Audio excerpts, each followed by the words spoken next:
Hello കൂട്ടുകാരെ, ഇന്ന് നമ്മൾക്ക് സ്പിരിച്വൽ അവേക്കനിങ്ങിലൂടെ കടന്നു പോകുന്ന ആളുകളുടെ ഭക്ഷണക്രമം മനസ്സിലാക്കാം. എന്തുകൊണ്ടെന്നാൽ ഒരു ലോ വൈബ്രേഷണൽ ഫുഡ്സ് എന്തൊക്കെയാണ്, അതേപോലെ നമ്മളുടെ വൈബ്രേഷൻ എല്ലായ്പ്പോഴും ഹൈയിൽ നിർത്താൻ നമ്മളെ ഹെൽപ്പ് ചെയ്യുന്ന ഫുഡ് എന്തൊക്കെയാണെന്ന് മനസ്സിലാക്കാം. ഇത് ഒരു 5 കാറ്റഗറിയിലായിട്ടാണ് ഞാൻ എക്സ്പ്ലെയിൻ ചെയ്യാൻ പോകുന്നത്. അപ്പോൾ എല്ലാവർക്കും അറിയാം, നമ്മൾ ഇന്നർ വർക്ക് ചെയ്യുന്നതിലൂടെ നമ്മളുടെ എനർജിയെയാണ് നമ്മൾ ക്ലെൻസ് ചെയ്യുന്നത്. അപ്പോൾ ആദ്യം നമ്മൾ ഏറ്റവും കൂടുതൽ ശ്രദ്ധിക്കേണ്ടത് നമ്മളുടെ ഫിസിക്കൽ ബോഡീൻ്റെ എനർജീൻ്റെ ക്ലെൻസിങ്, അല്ലെങ്കിൽ ഈ ഒരു ഫിസിക്കൽ ബോഡിയുടെ ഹെൽത്ത്. കാരണം ബോഡിയും മൈൻഡും കൂടെ അലൈൻ ആയാൽ മാത്രമേ നമ്മൾക്ക് സോളിനോട് അലൈൻ ആവാൻ പറ്റുള്ളൂ. നമ്മുടെ ഫിസിക്കൽ ബോഡി ഈ ഒരു പ്രോപ്പറായിട്ടുള്ള ഒരു ഡയറ്റിലാണ് നമ്മൾ നന്നായിട്ട് കെയർ എടുക്കുന്നുണ്ടെങ്കിൽ ഓട്ടോമാറ്റിക്കായിട്ട് നമ്മളുടെ മൈൻഡ് കാമാവും.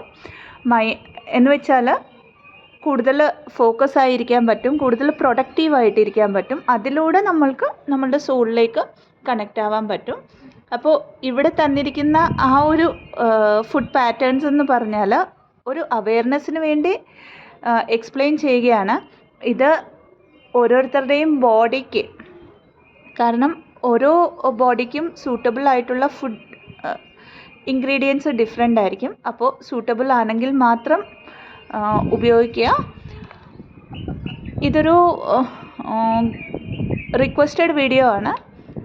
കഴിഞ്ഞ ദിവസം ലൈവിൽ വന്നപ്പോൾ എനിക്ക് പേര് ഓർമ്മയില്ല, സോറി. അവിടുന്ന് റിക്വസ്റ്റ് ചെയ്തിരിക്കുന്ന ഒരു വീഡിയോ ആയതുകൊണ്ട് മാത്രം ഈ ഒരു ഡീറ്റെയിൽസ് ഇടുകയാണ്. ഇത് കേൾക്കുക, നിങ്ങൾക്ക് പ്രാക്ടിക്കലായിട്ട് ചെയ്യാൻ പറ്റുന്ന കാര്യങ്ങൾ മാക്സിമം ചെയ്യാനായിട്ട് ശ്രമിക്കുക. ഇതിൽ ആദ്യത്തെ കാറ്റഗറി വന്നിട്ട് വെരി ലോ വൈബ്രേഷൻ ഫുഡാണ്. എല്ലാ തരത്തിലുള്ള പ്രോസസ്ഡ് ഫുഡും ഈ കാറ്റഗറിയിൽ പെടും. അപ്പോൾ പ്രോസസ്ഡ് ഫുഡാണോ എന്ന് എങ്ങനെയാണ് മനസ്സിലാക്കുന്നതെന്ന് പറഞ്ഞാൽ, നമ്മൾ വാങ്ങിക്കുന്ന ആ ഒരു ഫുഡ് പാക്കറ്റിൻ്റെ മുകളിൽ ലോ ഫാറ്റ് അല്ലെങ്കിൽ ഫാറ്റ് ഫ്രീ ഫുഡ് എന്ന് എഴുതിയിട്ടുണ്ടെങ്കിൽ അതൊക്കെയും പ്രോസസ്ഡ് ഫുഡിൻ്റെ കാറ്റഗറിയിലാണ് വരുന്നത്.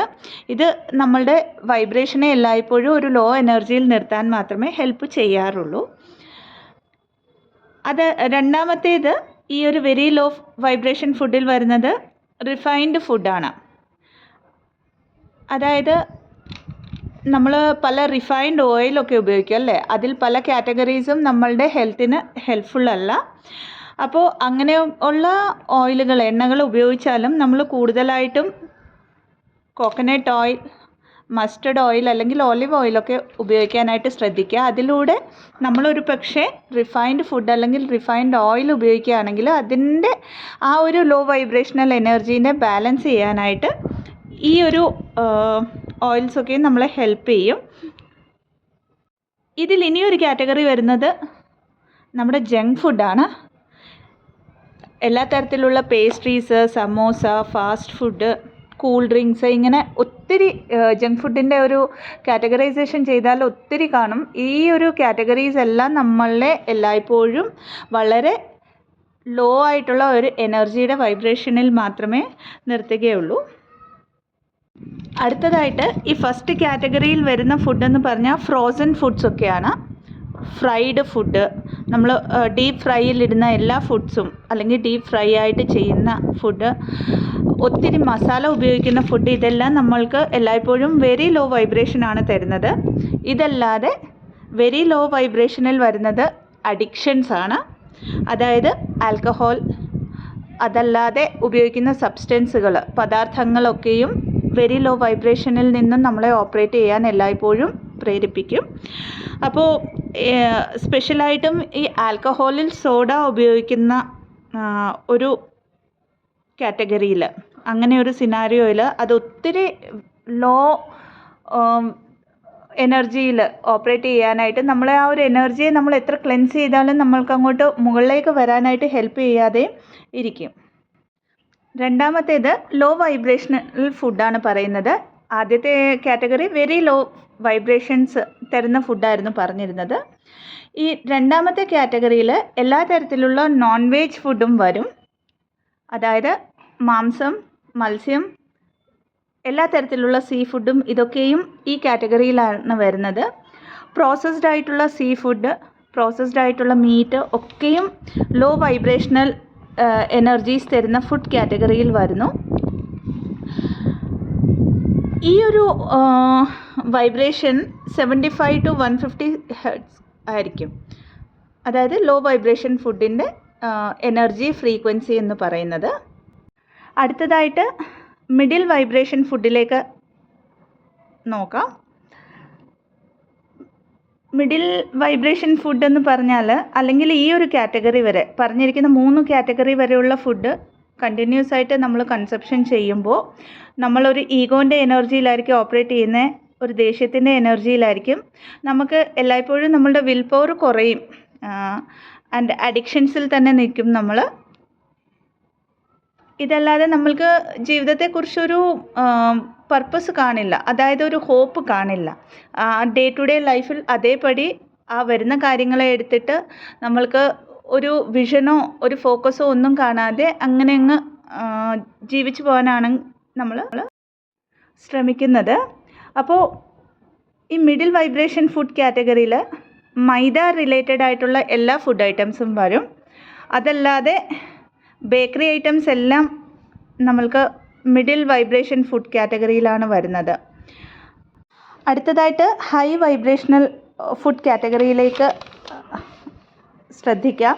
ഇത് നമ്മളുടെ അസെൻഷൻ പ്രോസസ്സിനെ വളരെയധികം ഹെൽപ്ഫുൾ ചെയ്യും. കാരണം നമ്മളുടെ ഡൈജസ്റ്റീവ് സിസ്റ്റത്തെ വളരെ ക്ലിയറായിട്ട് മെയിൻറ്റെയിൻ ചെയ്യാനായിട്ട് ഈ ഒരു ഹൈ വൈബ്രേഷണൽ ഫുഡ് നമ്മളെ ഹെൽപ്പ് ചെയ്യുകയും അതിലൂടെ നമ്മൾക്കുള്ള എനർജി, അതായത് നമ്മുടെ ബോഡിക്ക് വേണ്ട എനർജിയെ പ്രോപ്പറായ രീതിയിൽ നമ്മളുടെ ബോഡിയിൽ എല്ലാ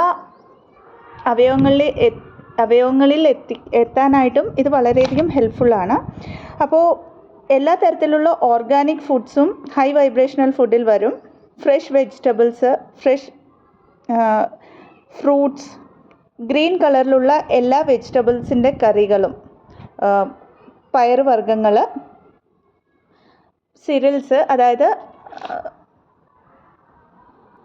നമ്മൾ ഉപയോഗിക്കുന്ന കടല, പരിപ്പ്, ചെറുപയർ, വൻപയർ, ഇതെല്ലാം ഈ ഒരു കാറ്റഗറിയിലാണ് വരുന്നത്. അതല്ലാതെ ബ്രൗൺ റൈസ് വരും, നെയ്യ് വരും, തേൻ, ഇതൊക്കെയും ഒരു ഹൈ വൈബ്രേഷൻ്റെ എനർജിയാണ് നമ്മൾക്ക് എല്ലായ്പ്പോഴും തരുന്നത്.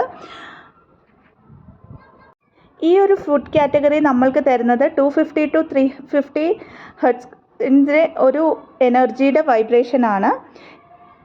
കണ്ടിന്യൂസ് ആയിട്ട് നമ്മൾ ഈ സ്പിരിച്വൽ അവേക്കനിങ്ങിലൊക്കെ വന്നു കഴിഞ്ഞിട്ട് കണ്ടിന്യൂസ് ആയിട്ട് നമ്മുടെ ഡയറ്റിൽ ഈ കാര്യങ്ങളൊക്കെ, ഈ ഹൈ വൈബ്രേഷണൽ ഫുഡ്സിൽ പറഞ്ഞിരിക്കുന്ന കാര്യങ്ങളൊക്കെ ഉൾപ്പെടുത്തുകയാണെങ്കിൽ നമ്മളുടെ ട്രസ്റ്റ് കൂടും, നമ്മളുടെ ഇൻസെക്യൂരിറ്റീസൊക്കെ കുറയും, നമ്മുടെ ഡിപ്രഷനെയൊക്കെ നമുക്ക് ഫേസ് ചെയ്യാനായിട്ട് വളരെ ഈസി ആയിട്ട് പറ്റും. അടുത്ത കാറ്റഗറി, അതായത് 5ാമത്തെ കാറ്റഗറിയിൽ ഉൾപ്പെടുത്തിയിരിക്കുന്നത് വെരി ഹൈ വൈബ്രേഷണൽ ഫുഡാണ്, അല്ലെങ്കിൽ ഫുഡ് ഐറ്റംസ് ആണ്. ഇതിൽ വാട്ടർ കണ്ടൻറ്റിൻ്റെ കൂടെ വരുന്ന എല്ലാ ഫുഡും ഇതിൽ ഉൾപ്പെടുത്തിയിരിക്കുന്നു. അതായത് ഫ്രഷ് ഫ്രൂട്ട് ജ്യൂസസ് അല്ലെങ്കിൽ വെജിറ്റബിൾ ജ്യൂസസ് ആയിരിക്കാം, സൂപ്സ്, ഫ്രഷ് ആയിട്ടുള്ള സൂപ്സൊക്കെയാണ് ഇത്. നമ്മൾ പ്രിസർവേറ്റീവ്സിൻ്റെ കൂടെയുള്ള ജ്യൂസസോ ഒന്നുമല്ല, ഫ്രഷായിട്ട് അപ്പോൾ തന്നെ നമ്മൾ ഉണ്ടാക്കിയിട്ട് കഴിക്കുന്ന കാര്യങ്ങളാണ് ഇവിടെ പറഞ്ഞിരിക്കുന്നത്. Green salads, sprouts, beetroot in particular ആയിട്ട്, കാരണം ബീട്രൂട്ട് ഒത്തിരി ഹെൽപ്ഫുള്ളാണ് ഈ ജേർണിയിൽ. ഇതല്ലാതെ ക്യാരറ്റ്. ഈ ഒരു കാറ്റഗറിയിലുള്ള ഫുഡ് ഐറ്റംസ് നമ്മൾ കണ്ടിന്യൂസ് ആയിട്ട് കൺസപ്ഷൻ ചെയ്താൽ 350 to 540 ഹെർട്സിൻ്റെ ഒരു വൈബ്രേഷനിൽ നമ്മൾക്ക് എല്ലായ്പ്പോഴും നിൽക്കാനായിട്ട് നമ്മുടെ ബോഡി നമ്മളെ സപ്പോർട്ട് ചെയ്യും. അപ്പോൾ ഈ 5ാമത്തെ കാറ്റഗറിയിലുള്ള ഫുഡ്സ് കൺസപ്ഷനിലൂടെ നമുക്ക് ഹാപ്പിനെസ്സിൻ്റെ എനർജി വരും, ഒരു കംപ്ലീറ്റ്നെസ്സിൻ്റെ എനർജിയിൽ നിൽക്കാൻ പറ്റും, ഒരു ബ്ലെസ്ഡ് ആയിട്ടുള്ള ഒരു എനർജി. അതായത് എല്ലാ കാര്യങ്ങൾക്കും, ലൈഫിലുള്ള എല്ലാ കാര്യങ്ങൾക്കും നമ്മൾ ഗ്രാറ്റിറ്റ്യൂഡ് പറഞ്ഞുകൊണ്ട് നമ്മൾ ഒരു ബ്ലെസ്ഡ് ആയിട്ടുള്ള ഒരു സോളാണെന്ന് നമുക്ക് അത്രയ്ക്കും ഹൈ വൈബ്രേഷൻ എപ്പോഴും നമ്മൾ ആ ഒരു എനർജിയിൽ, അതായത് ബ്ലെസ്ഡ് ആയിട്ടുള്ള ഒരു സോളാണെന്നൊക്കെ മനസ്സിലാക്കിയിട്ട് ആ ഒരു അവെയർനെസ്സിൽ നിൽക്കാനായിട്ട് നമ്മുടെ ബോഡിയെ സപ്പോർട്ട് ചെയ്യാനായിട്ട് ഈ ഫുഡ്സൊക്കെയും ഹെൽപ്പ് ചെയ്യും. അപ്പോൾ തന്നിരിക്കുന്നത് എല്ലാവർക്കും ഫോളോ ചെയ്യാൻ പറ്റുവാണെങ്കിൽ മാത്രമേ ഫോളോ ചെയ്യാവുള്ളൂ. കാരണം ഈ ജേർണി നമ്മളെ പഠിപ്പിക്കുന്നത് നമ്മളുടെ ഫീലിങ്സിനെ ഫീൽ ആവാനാണ്.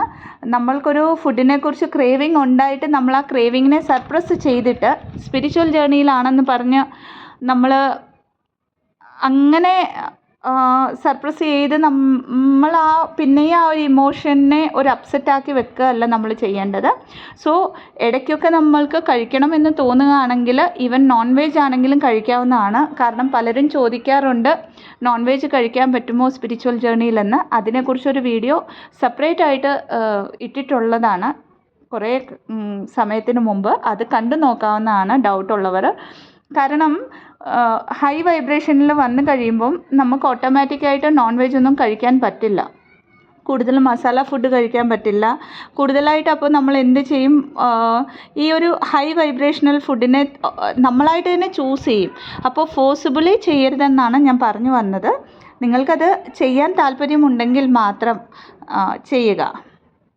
കാരണം നമ്മളൊരു ഹൈ വൈബ്രേഷണൽ ഫുഡ് കഴിക്കുമ്പം ഓട്ടോമാറ്റിക്കായിട്ട് രേഖയൊക്കെ പഠിച്ചവർക്കാണെങ്കിൽ അറിയാം, നമ്മളൊരു യൂണിവേഴ്സൽ എനർജിയുമായിട്ട് കണക്റ്റ് ആവുകയാണ് രേഖയിലൂടെ ചെയ്യുന്നത്. ആ എനർജീൻ്റെ ഫ്ലോനെയൊക്കെ നമ്മൾക്ക് വളരെ ക്ലിയറായിട്ട് നമുക്ക് മനസ്സിലാക്കാൻ പറ്റും. അതല്ലാതെ നമ്മൾ മെഡിറ്റേഷനൊക്കെ ചെയ്യുമ്പോഴും ആ ഒരു ചക്രാസിൽ സ്പിന്നിങ്ങും കാര്യങ്ങളും ഒക്കെ നമ്മളൊരു ഹൈ വൈബ്രേഷണൽ ഫുഡ് കോൺസ്റ്റൻ്റ് ആയിട്ട് കഴിക്കുന്നതിലൂടെ നമുക്ക് ആ ഒരു വ്യത്യാസം നമ്മളുടെ ബോഡിയിൽ തന്നെ നമുക്ക് മനസ്സിലാക്കാൻ പറ്റുന്നതാണ്. തന്നിരിക്കുന്ന ഇൻഫർമേഷൻ ഹെൽപ്ഫുൾ ആണെങ്കിൽ ചാനലിനെ ലൈക്ക് ചെയ്യാവുന്നതാണ്, ഷെയർ ചെയ്യാവുന്നതാണ്, ആൻഡ് സബ്സ്ക്രൈബും ചെയ്യാവുന്നതാണ്. പെയ്ഡ് കൗൺസിലിംഗ് സെഷൻസിനായിട്ട്, ഹീലിംഗ് സെഷൻസിനായിട്ട്, അല്ലെങ്കിൽ റേക്കി ഹീലിംഗ് സെഷൻസിനായിട്ട്, റേക്കി അറ്റ്യൂട്ട്മെൻറ്റിനായിട്ട് ഡിസ്ക്രിപ്ഷൻ ബോക്സിൽ കൊടുത്തിരിക്കുന്ന വാട്സപ്പ് നമ്പറിലേക്ക് ബന്ധപ്പെടാവുന്നതാണ്. Thank you so much. Stay blessed.